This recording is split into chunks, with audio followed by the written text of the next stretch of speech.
নির্দিষ্ট সময় পরপর অক্সিজেনের জন্য তারা পানির উপরে উঠে আসে, কিন্তু পারে না।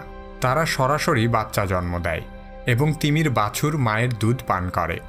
তিমির দুধ অনেকটা টুথপেস্টের মতো জমাট বাঁধা।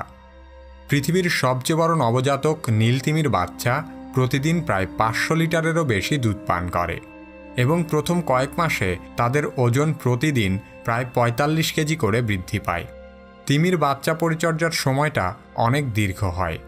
জাতভেদে 6 মাস থেকে 2 বছর পর্যন্ত তারা সরাসরি মায়ের উপর নির্ভরশীল থাকে। একটি নীল তিমি প্রায় 80 থেকে 90 বছর পর্যন্ত বাঁচতে পারে।